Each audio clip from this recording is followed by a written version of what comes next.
Hello everyone, welcome back to my YouTube channel B A students and I hope you are healthy and studying well. तो आज के इस video में हम philosophy, जो कि हमारा मेजर सेकेंड सेम का है, MGC MIC दोनों टाइप्स के स्टूडेंट यहाँ पे पढ़ सकते हैं। और ये फ़िलॉसफ़ी की मैं बात करूँ तो यूनिट फर्स्ट का ये हमारा सेकेंड टॉपिक है, पोस्टुलेट्स ऑफ इंडक्शन। इससे पहले हमने नेचर एंड बेसिक स्कोप जो है तो पढ़ लिया था, ठीक है, साइंटिफिक मेथड का। आज ये सेकंड हमारा क्लास है फ़िलॉसफ़ी का, जहाँ पे हम पोस्टुलेट्स ऑफ इंडक्शन के बारे में पढ़ेंगे। देन इसके बाद हम साइंटिफिक एंड अनसाइंटिफिक जो एक्सप्लेनेशन है उसको कवर करेंगे। तो चलिए स्टार्ट करते विदाउट वेस्टिंग टाइम। और अगर आपने वीडियो नहीं देखी है पिछली तो उसको आप ज़रूर देख लेना, और उसका जो प्लेलिस्ट का लिंक है वो मैं आपको डिस्क्रिप्शन बॉक्स में दे दूँगी। सो पोस्टुलेट ऑफ इंडक्शन की मैं बात करूँ तो इसका मतलब क्या है, इसका जो मतलब है वो हम देखेंगे यहाँ पे। सबसे पहले इंट्रोडक्शन में यहाँ पे दिया हुआ है कि induction is a method of reasoning in which we move from particular observation to general conclusion. तो यहाँ पे ये बताया गया कि हम जो है तो इंडक्शन एक ऐसा मेथड है, ठीक है, ये एक ऐसा मेथड है जहाँ पे हम एक तरह से आप कह सकते हो पार्टिकुलर ऑब्जर्वेशन निकालते हैं, ठीक है, किसी एक जनरल कंक्लूजन के लिए। अगर हमें कोई कंक्लूजन निकालना है, ठीक है, कोई हमें निष्कर्ष निकालना है, तो उससे पहले हम जो तो बहुत सारे ऑब्जर्वेशन करेंगे। एक ये ऐसा इंडक्शन मेथड है जहाँ पे हम बहुत तरीके रखेंगे, और साथ ही साथ ऐसे ऑब्जर्व करेंगे, चीज़ों को एक्सपेरिमेंट करेंगे, उसके बाद हम उसको कंक्लूजन देंगे। तो इंडक्शन क्या है? इट इज़ अ मेथड, ठीक है, जिससे हम क्या करते हैं, बहुत सारी ऑब्जर्वेशन करते हैं जिससे हमें निष्कर्ष निकल सके, उसके हिसाब से हम फिर आगे बढ़ते हैं। But this process is not logically certain, it's depend on some basic assumptions called postulate of induction. हमने इंडक्शन तो देखा कि इंडक्शन एक मेथड है जहाँ पे हम बहुत सारी चीज़ों को ऑब्जर्वेशन करते हैं, उसके बाद हम कोई एक विशिष्ट जनरल कंक्लूजन देते हैं।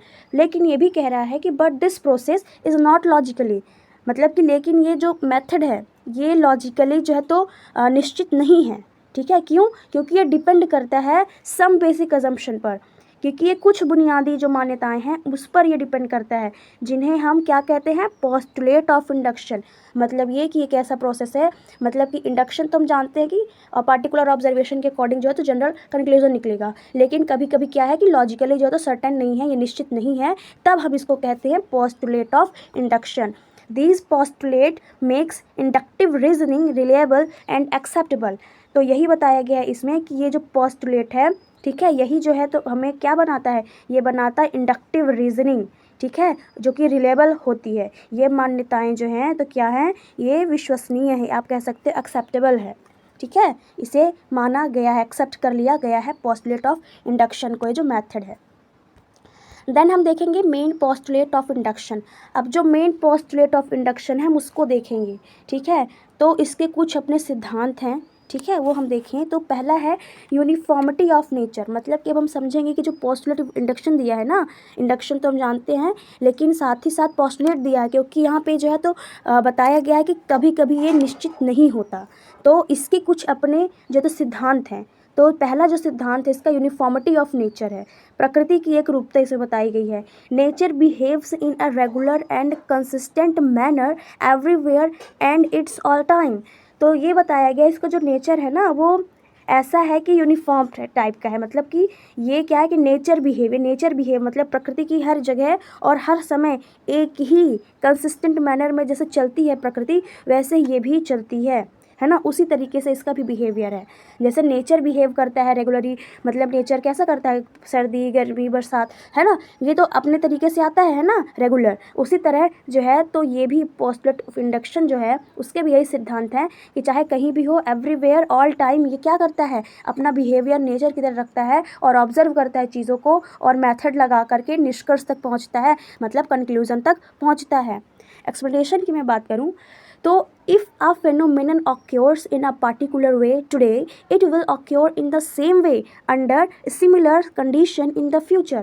तो यही बताया गया है कि अगर कोई, है ना, अगर कोई पार्टिकुलर वे में मतलब कुछ घटनाएं हो जाएं, ठीक है, किसी, आप कह सकते हो किसी विशेष तरीके से, मतलब कोई घटना घटित हो जाती है ना, तो फ्यूचर में भी जो है तो वो मतलब हो सकता है, ऐसी कंडीशन हो सकती है। तो यहाँ पे ये इसका मतलब समझाया गया है कि मान लीजिए आज जो है तो मतलब आज बारिश हो रही है, ठीक है, हम ये अनुमान लगा रहे हैं कि आज बारिश हो रही है, मतलब ये आगे भी हो सकती है, ठीक है ना। तो हम ये सिमिलर कंडीशन जो है तो फ्यूचर में भी लगाते हैं कि अगर आज जो है तो कुछ गलत हो रहा है या आज कुछ सही भी हो रहा है, हो सकता है आगे भी हो, है ना। तो ये सारी चीज़ें हम देखते हैं। तो यही है। एग्जाम्पल के तौर पे मैं समझाऊँ तो फायर प्रोड्यूस हीट। अब जो फायर होता है, जो आग है जो है तो गर्मी पैदा करती है। It will continue to produce heat, और ये लगातार गर्मी पैदा करती ही रहेगी, है ना। फायर प्रोड्यूस, अगर फायर क्या करती है, जो जो आग है वो तो गर्मी पैदा करती है ना। तो हम कंक्लूजन पे अगर जाएँ तो हम ये फ्यूचर में भी ये कंडीशन रखते हैं कि आगे भी जो है तो आग क्या है, गर्मी पैदा करेगी। तो की आइडिया यही समझ में आता है कि सेम कंडीशन होगा और सेम रिजल्ट होगा। अगर आज सूरज उग रहा है, ठीक है, अगर आज सूरज उग रहा है तो हम फ्यूचर में अनुमान लगाएंगे कि कल भी जो है तो सेम कंडीशन में सिमिलर चीज़ें ही होंगी, है ना। कल भी सूरज उगेगा, इसका मतलब ये होता है। तो इसका नेचर कैसा है, यूनिफॉर्मिटी ऑफ नेचर, मतलब जैसे नेचर बिहेव करता है ना। जैसे बारिश होगी, है ना, और आज अगर बारिश हो रही है तो कल भी बारिश होगी, वो अपने अकॉर्डिंग चलेगा रेगुलर में। ऐसे ही ये भी क्या करेगा कि अगर आज कोई कंडीशन है तो फ्यूचर में भी वही कंडीशन सेम रहेगी, सेम रिजल्ट में। तो ये था। अब दूसरा जो इसका सिद्धांत है, ठीक है, लॉ ऑफ कॉजेशन। अभी लॉ ऑफ कॉजेशन क्या होता है, तो कारण का नियम यहाँ बताया गया। कोई ना कोई कारण तो होगा, इसका नियम बताया गया यहाँ पे कि every event has a cause. कोई भी घटना अगर हो रही है तो उसका कोई ना कोई रीज़न होता है। Nothing happened without a cause. ऐसी कोई चीज़ नहीं है, बिना कारण के कुछ भी नहीं घटित होता, ठीक है। अगर कुछ घटना कहीं हो रही है तो उसका एक कारण होता है, पीछे एक कारण ज़रूर होता है, बिना कारण के कोई भी घटित नहीं होता। यह लॉजिकल है, ठीक है। इसका स्पष्टीकरण में बात करूँ, इसका एक्सप्लेनेशन की मैं बात करूँ तो all phenomena are connected through cause and effect relationship. सभी चीज़ें, सभी घटनाएँ, सभी फेनामेना, ठीक है, ऑल फेनामेना आर कनेक्टेड, मतलब कि सभी घटनाएं कारण और प्रभाव से संबंधित हैं, ठीक है। ये कॉज एंड इफेक्ट रिलेशनशिप है, ठीक है। तो कोई भी अगर चीज़ हो रही है ना तो उसका कोई ना कोई कारण होता है, कोई ना कोई इफेक्ट ज़रूर होता है। एग्जाम्पल के तौर पे मैं बताऊँ तो smokes indicate the presence of fire. जो धुआं है आग की उपस्थिति में भी जो है तो क्या करता है, संकेत देता है। मतलब कि अगर धुआं है तो आग रहेगा तो क्या करेगा, संकेत देगा ही भाई कि हाँ हो रहा है, प्रभाव तो पड़ेगा ही। कि idea no effect without a cause. कोई ऐसा इफेक्ट नहीं है, बिना कारण के कोई भी प्रभाव नहीं होता है। अगर आग जल रही है तो धुआं होगा ही, ऐसा इसमें माना गया है।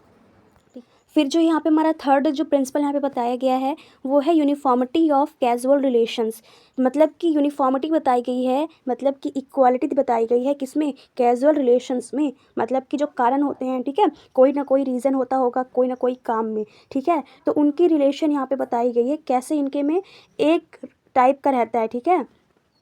So the same cause will always produce the same effect. तो यही बताया गया कि अगर कारण एक है, ठीक है, एक ही कारण से हमेशा एक ही रिजल्ट हमें मिलता है। अगर मतलब कोई कॉज है, कोई कारण है तो उसका सेम ही इफेक्ट पड़ेगा। एक्सप्लेनेशन के तौर पे अगर मैं समझाऊँ तो once a cause effect relationship is established it will be remain constant under similar condition. तो एक बार अगर जो कॉज एंड इफेक्ट है, ठीक है, कारण और प्रभाव है, मतलब कोई काम हुआ, ठीक है, उसका कोई रीज़न रहा होगा, उसका वो प्रभाव पड़ा है, ठीक है, उसी से रिलेटेड ये मतलब कि जो आगे की जो परिस्थितियाँ होंगी वो भी सेम ही होंगी, ठीक है। उसकी जो कंडीशन है ना वो भी सिमिलर ही होगी। एग्जाम्पल के तौर पे मैं बोलूँ कि heating water at 100 degree Celsius. कोई काम हो रहा है, ठीक है, जैसे कि यहाँ पे बॉयल हो रहा है, कोई काम हो रहा है कि जो वाटर है उसको हीट किया जा रहा है 100 डिग्री सेल्सियस में, तो वो बॉयल्स ही होगा। मतलब कि वो क्या होगा, वो बॉयल्स ही होगा। मतलब कि अगर हम पानी को 100 डिग्री सेल्सियस पर गर्म करेंगे तो वो उबलने ही लगेगा, ठीक है। जैसा हम काम करेंगे वैसा ही जो है तो उसका प्रभाव हमें देखने को मिलेगा। तो यही यहाँ पे बताया गया है कि ये दोनों सेम हैं, ठीक है, इक्वल हैं। इनमें हमें कैजुअल रिलेशंस देखने को मिलती हैं कॉज एंड इफेक्ट के, ठीक है। तो यूनिफॉर्मिटी देखने को मिलती, एक रूपता देखने को मिलती है कि अगर हम काम कोई कर रहे हैं तो उसका कोई ना कोई प्रभाव ज़रूर पड़ेगा। अगर हम पानी 100 डिग्री सेल्सियस में मतलब आग के ऊपर रख दिए हैं तो पक्का जो है तो बॉयल होगा। तो यहाँ पे ये बताया गया, इट्स अ लॉजिकल थिंग्स। फिर उसके बाद फोर्थ की मैं बात करूँ तो प्रिंसिपल ऑफ एनालॉजी। अब यहाँ एनालॉजी मतलब कि अब इसकी अगर मैं बात करूँ तो ये क्या बताया गया यहाँ पे, तो similar situations tend to produce similar results. अगर कोई सिचुएशन है, अगर वो समान परिस्थितियाँ हैं, सिमिलर सिचुएशन है, तो वो जो उसका जो परिणाम होगा, जो उसका रिजल्ट होगा ना वो भी सिमिलर होगा। एक्सप्लेनेशन के तौर पे मैं समझाऊँ तो if two situations are alike in many respect they are likely to alike in other respect to.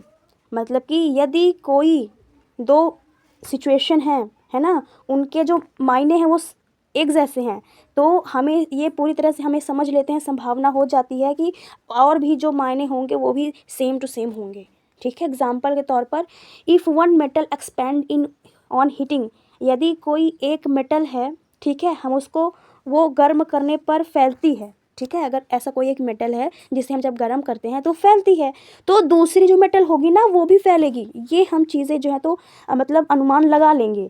तो यहाँ पे यही बताया गया है कि जो सिमिलर सिचुएशन होगी उसके अकॉर्डिंग जो रिजल्ट होगा वो भी सिमिलर होगा। ठीक है, और हम दूसरे को भी अनुमान लगा के कह सकते हैं कि हाँ, अगर आज ये जो है तो अगर ये जो पानी है, ठीक है, अगर ये पानी बॉईल हो रहा है मान लीजिए, तो अगर हम दोबारा जो है तो पानी बॉईल करेंगे तो पानी बॉईल होगा।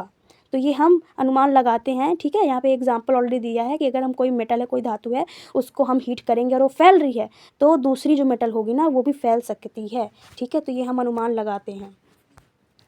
फिर उसके बाद नेक्स्ट हमें देखने को मिलता है principle of continuity of nature. ये एक ऐसा सिद्धांत है कि जो प्रकृति की जो नेचर होता है, ठीक है, उसकी अपनी एक कॉन्टिन्यूटी होती है, निरंतरता का काम होता है। इसी तरह इसका भी एक प्रिंसिपल है कि ये निरंतरता मतलब इसके अंदर है, इसके अंदर भी कॉन्टिन्यूटी है। ठीक है, तो nature changes gradually and not abruptly. तो ये बताया गया है कि प्रकृति में परिवर्तन धीरे धीरे होता है, अचानक नहीं, सबको पता है। ठीक है, प्रकृति में जो कोई परिवर्तन हो धीरे धीरे ही होता है, अचानक नहीं होता। जैसे कि एक्सप्रेशन के तौर पे समझाऊँ तो this continuity help in making prediction and scientific generalisations. ये जो कॉन्टिन्यूटी है ये भविष्यवाणियाँ करने में और जो भी आपको मैं बताऊँ साइंटिफिक जो जनरलाइजेशन है उसमें ये हेल्पफुल होती है। तो ये जो कॉन्टिन्यूटी है ये हेल्प करती है प्रेडिक्शन को बनाने में, ठीक है, भविष्यवाणी करने में और साइंटिफिक तौर पे समझाने में, है ना, उसको जो है तो ये बहुत ही हेल्पफुल होती है। So, the postulate of induction are necessary assumptions that justify the process of generalization. Without them, scientific reasoning and inductive inference would not be possible. तो ये जो postulate है, ठीक है, ये जो postulate of induction मतलब कि ये सिद्धांत है, ठीक है, ये एक ऐसा method है, मतलब induction is a method और postulate of induction क्या है, ये एक सिद्धांत है ना। तो पोस्टुलेट ऑफ इंडक्शन बहुत ही ज़्यादा ज़रूरी है, एक ऐसा ये एजम्पशन है ना, इसके बहुत ही ज़्यादा मान्यताएं हैं जो कि हमें ये हेल्पफुल करती है कि कोई भी प्रोसेस हो रही है अगर, तो उसमें हम एज्यूम करके जो है तो चीज़ों को उचित बता सकते हैं। इनके बिना जो है तो हम साइंटिफिक जो रीजनिंग होती है और जो भी इंडक्टिव इन्फ्रेंस होता है ये संभव नहीं है। मतलब ये बहुत इंपॉर्टेंट है जिससे हम क्या कर सकते हैं, ऑब्जर्व करके एज्यूम करके चीज़ों को जो है तो उसका सही निष्कर्ष हम निकाल सकते हैं। ठीक है, इसीलिए बहुत इंपॉर्टेंट है। इसे कुछ प्रिंसिपल थे उनको भी हमने देखा। अब यहाँ पे लिखा है कि postulate of induction are basic assumptions such as uniformity of nature, law of causation, which make inductive reasoning valid. They justify the process of deriving general laws and particular observation. तो हमने यही देखा कि जो postulate of induction है वो एक basic assumption है, ठीक है, एक ऐसी मान्यता है, मूलभूत मान्यता है, एक ऐसी basic assumption है जैसे कि जहाँ पे यूनिफॉर्मिटी ऑफ नेचर देखने को मिलता है, प्रकृति की जो है तो एक रूपता देखने को मिलती है कि जैसे नेचर काम करता है वैसे ये भी काम करता है, और साथ ही साथ इसमें भी जो है तो कॉज एंड इफेक्ट होता है ना, जैसा काम करेंगे उसके हिसाब से कार्य भी होता है, उसके नियम हैं। ठीक है, और तो और ये क्या है, ये जो है तो वैलिड भी है ना, इसके भी अपने रीज़न है, तो ये वैलिड है। और दे जस्टिफाई, और ये जस्टिफाई भी करता है, ये जो सिद्धांत बताया गया है ना पोस्टुलेट ऑफ इंडक्शन, है ना, तो इसके जो प्रिंसिपल है ना ये क्या करते हैं, ये नियम बनाते हैं, उसके बाद प्रक्रिया को जो है तो उचित तरीके से बताएंगे, पहले ऑब्जर्व करेंगे फिर उसके बाद जो है तो निष्कर्ष निकालेंगे।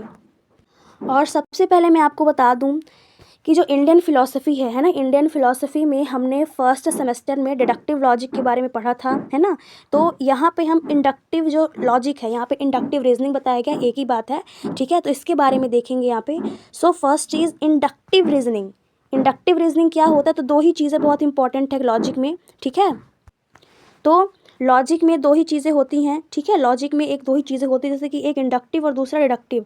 तो डिडक्टिव हमने जो है तो पिछले सेमेस्टर में पढ़ा था, इसमें हम इंडक्टिव रीजनिंग के बारे में पढ़ेंगे या लॉजिक के बारे में। तो arguments that draw conclusion from examples are called inductive reasoning. In this we proceed from the specific to the general. तो याद रखने, यहाँ से एक क्वेश्चन आपका बन गया है कि ऐसे कौन सा लॉजिक या रीजनिंग है जो स्पेसिफिक से जनरल की ओर जाता है, विशिष्ट से समान की ओर जाता है, स्पेसिफिक से जनरल की ओर जाता है। तो वो है इंडक्टिव लॉजिक या इंडक्टिव रीजनिंग, क्योंकि उदाहरणों से निष्कर्ष निकालने वाला जो तर्क है, ठीक है, उसे हम इंडक्टिव लॉजिक कहते हैं। इसमें हम विशिष्ट से सामान्य की ओर चलते हैं, है ना। कोई भी ऐसा आर्गूमेंट जहाँ पर जो कंक्लूजन आ रहा है हमारा, है ना, वो क्या आ रहा है, कैसे आ रहा है, तो निष्कर्ष निकालने वाले तर्कों के बाद आता है, उसको हम कहते हैं क्या, इंडक्टिव रीजनिंग, है ना, जो उदाहरण से जिसका पता चले, ठीक है, जो हम उदाहरण से निष्कर्ष निकालते हैं। तो याद रखना बहुत ही सिंपल है, जब हम एग्जाम्पल से कंक्लूजन निकालते हैं, ठीक है, तो हम उसको क्या कहते हैं, इंडक्टिव रीजनिंग कहते हैं, और ये स्पेसिफिक टू जनरल जाता है।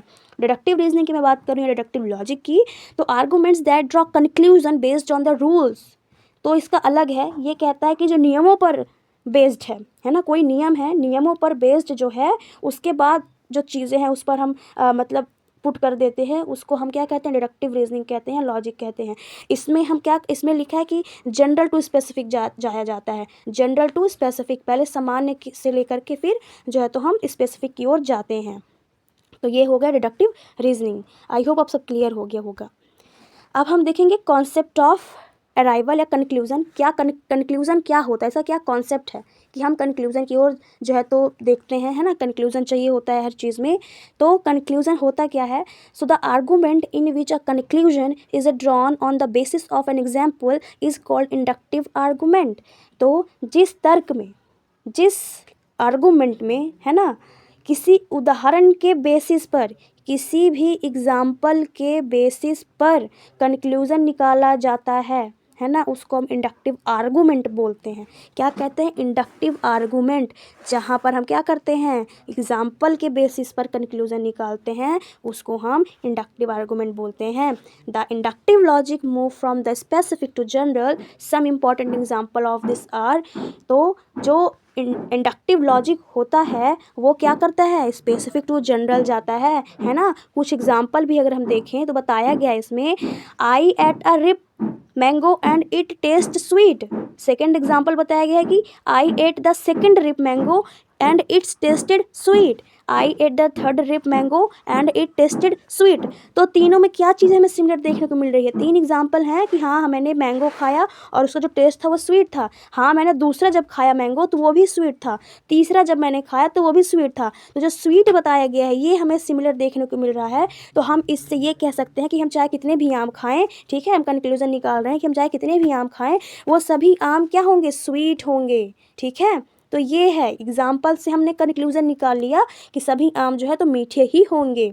Okay, so next is, that is a perfect illustration of an inductive argument often called induction. Here is a breakdown of the concept of arrival in your example. The specific premises you observe individual instant 1 to 3. तो ये जो बताया गया है, ठीक है, जो ये इंडक्टिव आर्गूमेंट अभी हमने देखा कि एग्जाम्पल के तौर पे हमने समझा, चीज़ों को ब्रेक डाउन किया, हमने कॉन्सेप्ट क्लियर किया कि कैसे 1 2 3 प्रेमिसेस दिए गए थे। प्रेमिसेस मतलब जो 3 सेंटेंस दिए गए थे उसमें हमने ऑब्जर्व किया और हमने उसमें से जो है तो ये एज्यूम किया कि जो कंक्लूज़न है हमारा, जो कंक्लूज़न आया है, अराइवल मतलब जो आया है हमारा कंक्लूज़न, वो क्या है, जनरल है, यूनिवर्सल क्लेम है। क्या है कि all ripe mangoes are sweet. तो हमें ये समझ में आ गया कि चाहे हम पहला खाएं चाहे दूसरा खाएं तीसरा खाएं, जो मैंगोज़ हैं वो स्वीट होते हैं। तो अराइवल यही आया हमारा, है ना, कंक्लूजन हमारा यही आया।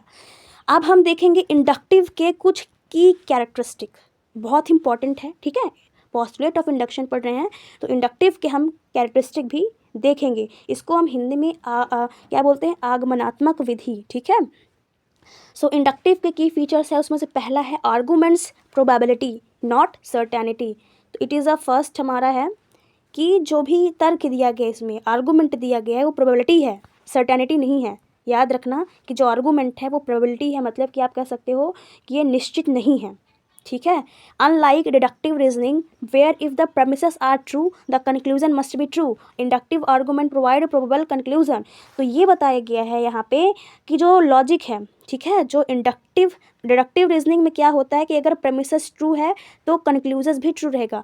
प्रेमिसेस मतलब वही 2-3 सेंटेंस अगर वो सही हैं तो कंक्लूजन भी जो है तो सही होगा, है ना। और वहीं पे इंडक्टिव आर्गूमेंट में बताया गया है कि जो कंक्लूजन है प्रोवाइड प्रोबेबल कंक्लूजन, इसमें जो है तो संभावना हमें जो है तो देखने को मिलती है कि संभावना ही बस होती है कि अगर निष्कर्ष सत्य है ना, तो वो क्या रहेगा, उसके हिसाब से जो है तो हम आगे की चीज़ें भी देख पाएंगे। इसका मतलब कि प्रेमिसेस भी सही होंगी। तो ये चीज़ें हैं, तो याद रखना डिडक्टिव रीजनिंग में ही बताया गया है कि अगर जो वाक्य हैं, जो सेंटेंसेस हैं, जो प्रेमिसेस हैं वो ट्रू है तो निष्कर्ष भी सही होना चाहिए।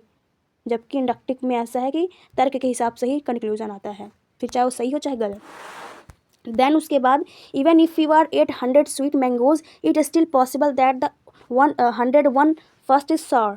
तो अगर यही बताया गया है कि अगर आपने 100 मीठे आम भी खा लिए तब भी संभव है कि 101 जो आम है वो खट्टा निकलेगा, है ना। ये किस में होता है, निगनात्मक, मतलब कि आप कह सकते हो कि इंडक्टिव आर्गूमेंट्स में।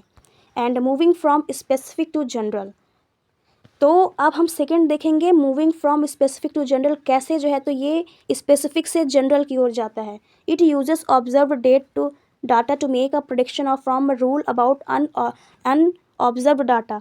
तो अगर जो डेटा बताया गया है जब उसका हम यूज़ करेंगे और अगर हम जो डेटा बताया गया है उसको हम भविष्यवाणी करते हैं तो ये फिर नियम बन जाता है, ठीक है ना। तो यहाँ पे ये बताया गया है कि कोई भी एक डेटा है उसका जब हम यूज़ करेंगे और साथ ही साथ जो डाटा और हैं जिनको हमने ऑब्जर्व नहीं कर पाया है तो ऐसे में हम भविष्यवाणी करेंगे और उसका हम नियम बनाएंगे।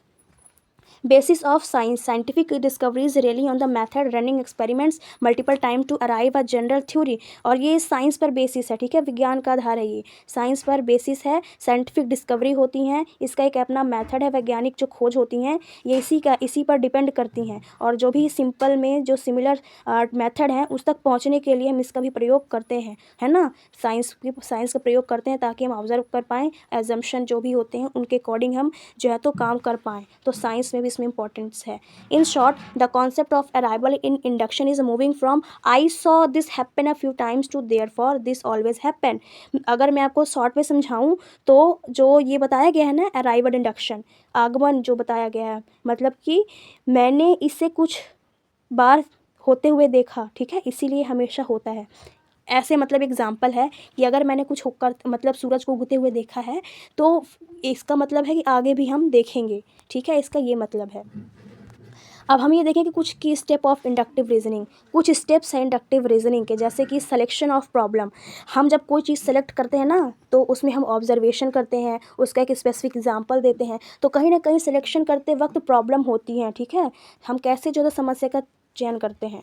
तो the process begins with selecting a specific phenomenon event or problem where the researchers observe specific instant or gathers data.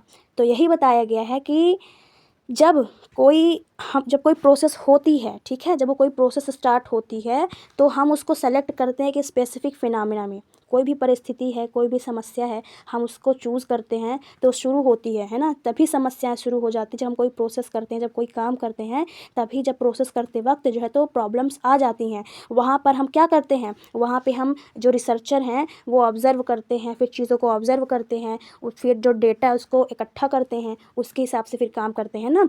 Second data collection, second हम क्या करेंगे, डेटा कलेक्शन करेंगे, है ना। कोई भी प्रॉब्लम है तो उसको हम क्लासिफाइड करेंगे और relevant data related to the problem is gathered classified analyse using appropriate method. और कोई ना कोई ऐसा अप्रोप्रिएट मेथड ढूंढेंगे, कोई सही जो है तो है ना, कोई एक ऐसा अच्छा मेथड ढूंढेंगे जहाँ जिसको हम उपयोग करके उसको हम यूज़ करके एनालिसिस कर सकें, है ना, वो चीज़ों को, और उसको क्लासिफाइड करें। उसके बाद डाटा कलेक्शन हम करते हैं। डाटा कलेक्शन करते वक्त भी टाइम लगता है ना, चीज़ों को अलग अलग करना पड़ता है, उसको एनालिसिस करना पड़ता है, फिर मेथड को यूज़ करना पड़ता है। Third is observation and pattern recognition. अब हम ऑब्जर्व भी करेंगे, कोई भी अगर प्रॉब्लम प्रॉब्लम है, कोई भी वर्क है, कोई भी प्रीमिसेस है, कोई भी वाक्य है, उसको हम ऑब्जर्व करेंगे, उसका पैटर्न समझेंगे, उसके बाद हम काम करेंगे। Data is observe to identify patterns, regularity and similarities.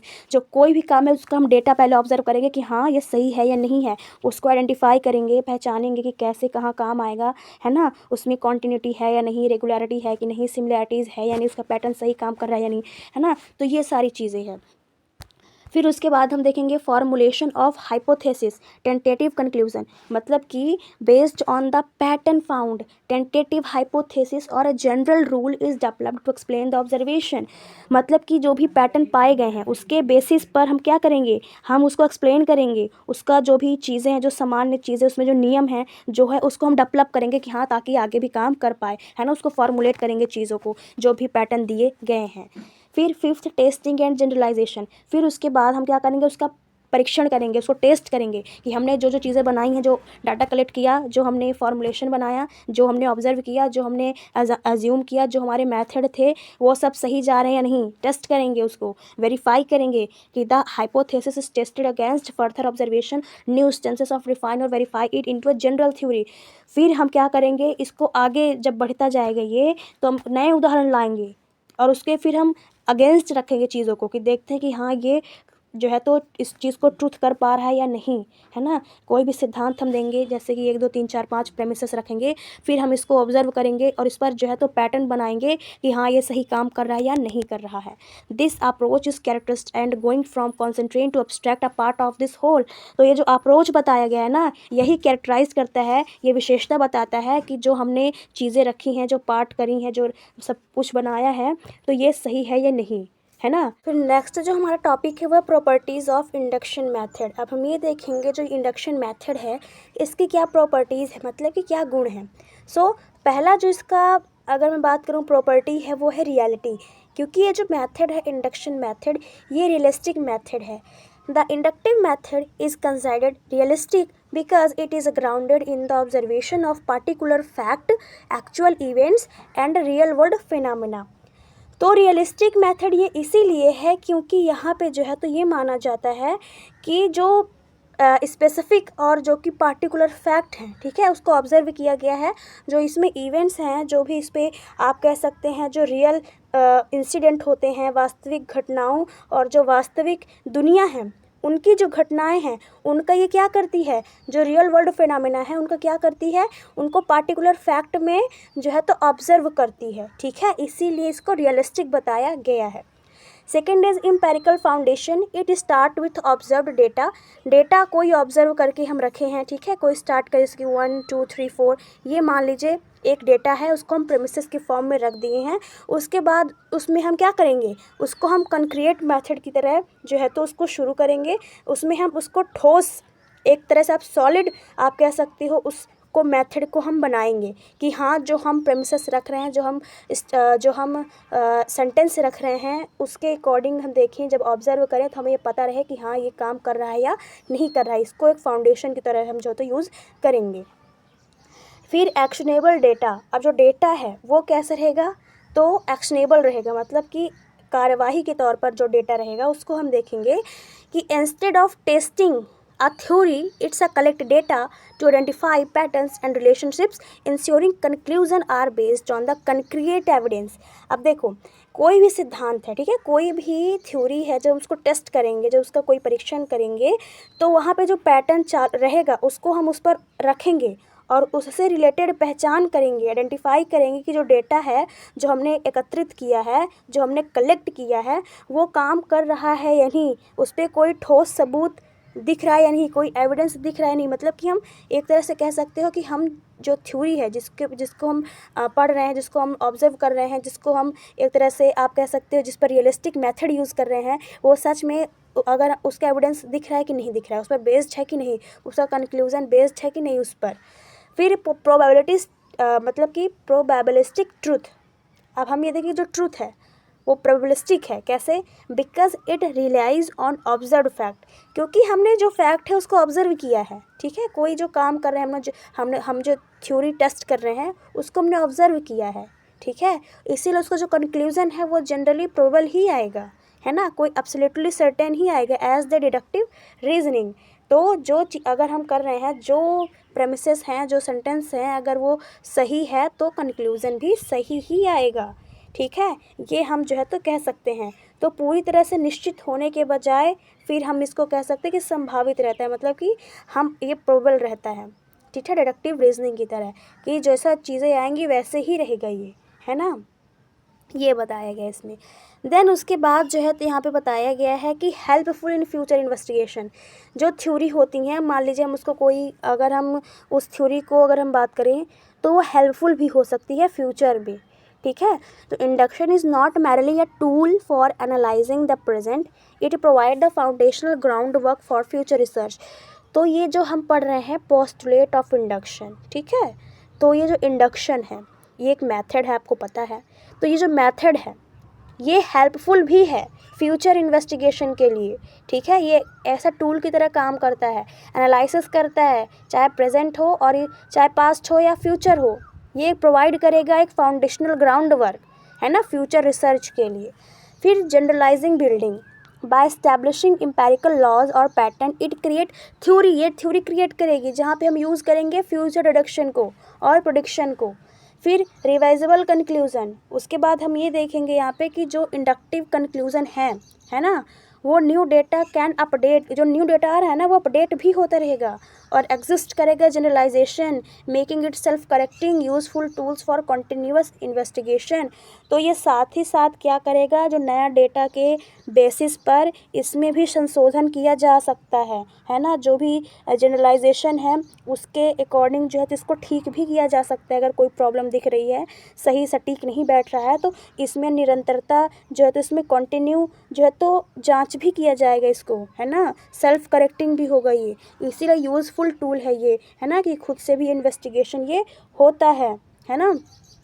Guiding action, मतलब कि अब मार्गदर्शक का काम करता है ये method. It is use to analyse casual relationship that can test again later more refined experiment. तो ये जो है ना, इसका उपयोग जो है तो कॉजल रिलेशनशिप के लिए किया जाता है। कॉजल मतलब कि जहाँ पे कॉज एंड इफेक्ट दोनों होते हैं, उसका ये क्या करेगा, इसको एनालिसिस करेगा, है ना, कि जो काम कर रहे हैं उसका जो रिफ्लेक्शन आ रहा है, जो रिज़ल्ट आ रहा है, कोई तो सही है या नहीं है, जिसके बाद जो है तो बहुत सारी चीज़ें भी उसी तरह की रिफाइन की जाएंगी एक्सपेरिमेंट में। ठीक है, फिर उसके बाद तीसरा है dynamic. The inductive method is dynamic flexible. ये डायनेमिक है मतलब बदलता रहता है, फ्लेक्सिबल है, ये चेंज होता रहता है। ठीक है, क्यों, क्योंकि it changes according to the data observe, क्योंकि ये चेंज होता रहता है। हम डेटा के ऑब्जर्वेशन के अकॉर्डिंग, जो डेटा चल रहा है, हमारा जो डेटा है, हम उसको ऑब्जर्व करके ना चीज़ों को आगे बढ़ते हैं, है ना।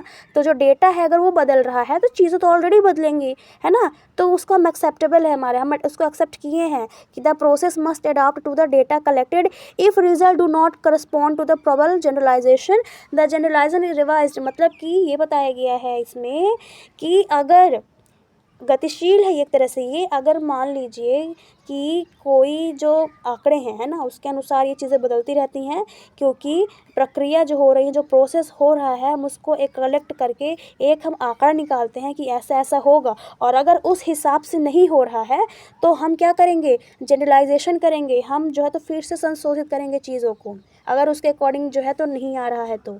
Contextual, it is deeply connected to the context with where observation occurs, allowing it to adapt to the different environment or situation। मतलब कि ये कि इसके अंदर ये बताया गया है कि इसमें गहराई से जुड़ा है। ठीक है, ये कनेक्टेड है डीपली, कॉन्टेक्स्ट जहाँ पे ऑब्जर्वेशन होता है, जहाँ पे डिफरेंट टाइप के इन्वायरमेंट होते हैं और सिचुएशन होता है, उसके हिसाब से ये क्या होता है, बदलता भी रहता है। और डिस्कवरी ओरिएंटेड है, ये खोज वगैरह इसमें ज़्यादा होती हैं।